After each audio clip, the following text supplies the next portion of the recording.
নমস্কার বন্ধুরা, পম্পা কিচেন ব্লকে আজ আমি চিকেনের একটা নতুন রেসিপি নিয়ে এসেছি। চিকেন তো অনেকেই অনেকভাবে খেয়েছো, আমি কি করে করছি তোমরা এবার পুরো ভিডিওটা দেখো।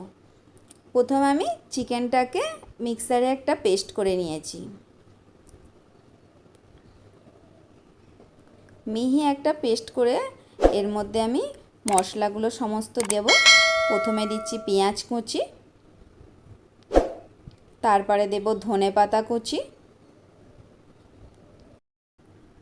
এরপরে দিচ্ছি দুটো কাঁচা লঙ্কাকে ছোট করে কেটে নিয়েছি, কাঁচা লঙ্কাটা দিয়ে দিচ্ছি। তারপরে কাশ্মীরি লঙ্কা গুঁড়ো দিচ্ছি 1 চামচ, এটা রঙটা যাতে লাল হয় সেই জন্যে। তারপরে আমি দেব গরম মশলা গুঁড়ো, এরপরে আমি তার মধ্যে দিয়েছি আমি গোলমরিচের গুঁড়ো। এবার দেব নুন, স্বাদ মতো নুনটা তোমরা দেবে। তারপরে আমি হলুদ গুঁড়ো দেব। এবার জিরে গুঁড়ো, ধনে গুঁড়ো অল্প 1/2 চামচ করে দিয়েছি।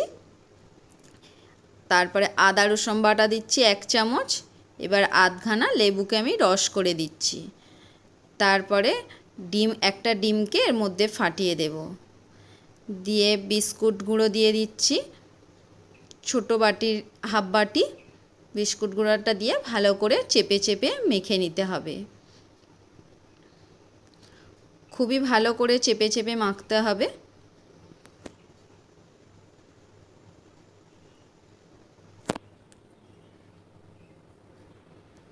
মাখা আমার হয়ে গেছে। এরপরে আমি কর্নফ্লাওয়ার দেব 2 চামচ এর মধ্যে। কর্নফ্লাওয়ারটা দিচ্ছি খুব মুচমুচে হবে সেই জন্যে কর্নফ্লাওয়ারটা দিচ্ছি। দিয়ে কর্নফ্লাওয়ারটা দিয়েও আবার ভালো করে মাখাতে হবে। মাখানো আমার হয়ে গেছে। এরপরে আমি হাত ধুয়ে আসছি। হাত ধুয়ে আমি হাতের মধ্যে তেল মাখিয়ে নেব।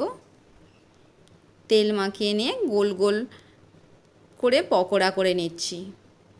তোমরা যে যেমন খুশি শেপ দিতে পারো, কেউ লম্বা করতে পারো, কেউ আমার মতন এরকম গোল গোলও করতে পারো। আমি গোল গোল করে পকোড়াগুলো করে নিচ্ছি। সব পকোড়া আমার হয়ে গেছে।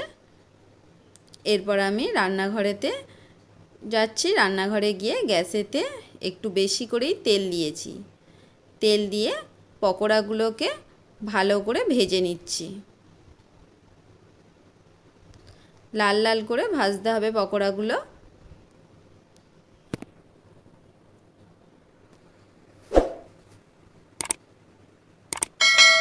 এইভাবে লাল লাল করে ভাজবে। এগুলো শুধুও খাওয়া যায়। এরপরে আমি আবার এগুলোকে দিয়ে কারি করব একটু।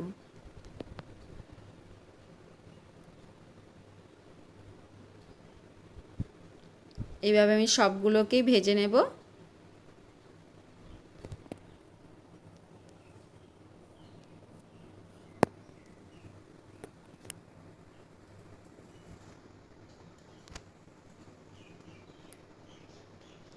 সব পকোড়া আমার ভাজা হয়ে গেছে। এরপর আমি তেলটা ঢেলে নেব। এগুলো আমি সাদা তেলের মধ্যেই ভেজেছি। এবার তেলটা ঢেলে আমি এবার সর্ষের তেল দেব কারিটা করার জন্যে। সর্ষের তেল দিয়েছি 1 চামচ, দিয়ে গরম মশলা, গোটা গরম মশলা দিয়েছি, অল্প করে জিরে দিচ্ছি, দিয়ে একটা তেজপাতা দিয়ে দিচ্ছি। এবার ফোড়নগুলোকে 2-1 বার নেড়ে নিচ্ছি। নেড়ে নেবার পরে আমি দুটো পেঁয়াজকে বেটেছি, পেঁয়াজ বাটা দিয়ে দিচ্ছি। পেঁয়াজ বাটাটাকে আমি 2 বার নেড়ে নিয়ে এরপর আমি একটা টমেটোকে বেটে রেখেছি, টমেটো বাটাটা দিয়ে দিচ্ছি। টমেটো বাটা দেবার পরেও আবার 2-1 বার নেড়ে নিয়ে আদা রসুন বাটা 1/2 চামচ দিচ্ছি। দিয়ে ভালো করে মশলাটাকে আমি নেড়ে নিচ্ছি।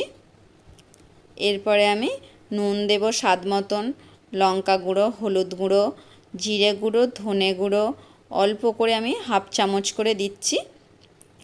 দিয়ে অল্প জল দিচ্ছি। জল দিয়ে আমি ভালো করে কষিয়ে নিচ্ছি। জলটা না দিলে মশলাগুলো পুড়ে যাবে, সেই জন্য আমি জলটা অল্প করে দিয়েছি এখন।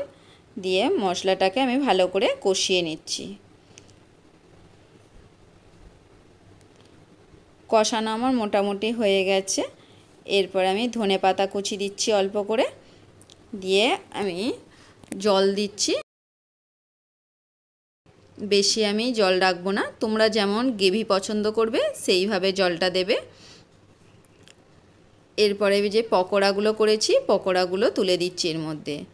পকোড়াগুলোকে ভালো করে নেড়ে চেড়ে নিচ্ছি, নিয়ে চাপা দিয়ে দিচ্ছি 2 মিনিটের মতন। এই রেসিপিটা অবশ্যই তোমরা বাড়িতে তৈরি করবে, কেমন লাগে আমাকে কমেন্ট করে জানাবে। যদি ভালো লাগে তাহলে লাইক করবে, শেয়ার করবে, সাবস্ক্রাইব করবে, পাশে থাকা বেল আইকনটা অবশ্যই বাজিয়ে দেবে। এইভাবে আমি ঢাকা চাপা দিয়ে আমি পকোড়াগুলো কারি করে নিয়েছি। দেখো কত সুন্দর লাগছে। এবার আমি তুলে নিচ্ছি।